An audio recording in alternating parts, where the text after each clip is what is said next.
কে বলেছেন গৌর পূর্ণিমা। তাহলে গৌর পূর্ণিমা তিথির মহিমা কি? ব্যাসাবতার বৃন্দাবন দাস ঠাকুর বলেছেন, কি বললেন?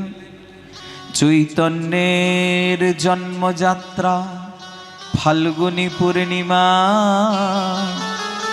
ব্রহ্মা আদি এই তিথির করে আরাধনা, পরম পবিত্র তিথি মুক্তি স্বরূপিণী, জহি অবতীর্ণ হইলেন দ্বিজমণি।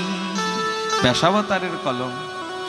এই যে চৈতন্য আবির্ভাবের তিথি গৌর পূর্ণিমা, ফাল্গুন পূর্ণিমা, এই পূর্ণিমা জানো গো বাবা, এই তিথিতে ব্রহ্মাদি দেবতা আমার গৌরের জন্য ব্রত ধারণ করেন। ব্রহ্মাদি দেবতারা ব্রত করেছেন, ব্যাসাবতার লিখছেন, সাধারণ কথা নয়।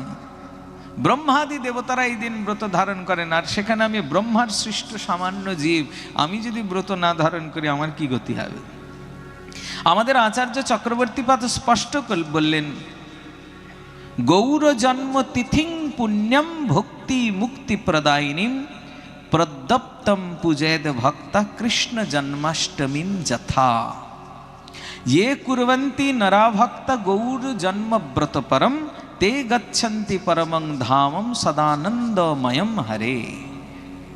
চক্রবর্তী চরণ স্পষ্ট করে দিয়ে বললেন, এই যে গৌর জন্ম তিথি, গৌরাঙ্গের আবির্ভাব তিথি গৌর পূর্ণিমা, এই পূর্ণিমাতে নিশ্চিত রূপেই ব্রত ধারণ করবে। কেমন ব্রত ধারণ করবে? যেমন কৃষ্ণ জন্মাষ্টমীতে ব্রত হয়। কৃষ্ণ জন্মাষ্টমী যেমন পালন হয় তেমনই যেন গৌর জন্মাষ্টমীও, মানে গৌর জন্মব্রত পালিত হয়। এবার গৌর পূর্ণিমা তিথি সেরকম পালিত হলে কি হবে? যেই ভক্ত এই ব্রত ধারণ করবেন তার কি ফল হবে?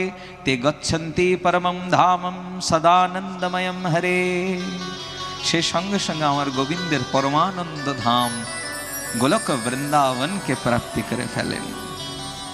আর না হয় নাস্তিকান গৌর জন্মব্রতেবতী, আর যারা এই গৌর জন্মব্রতে ব্রতী হয় না তারা নাস্তিক বলে পরিগণিত হয়ে নরক গতিকে প্রাপ্তি করেন।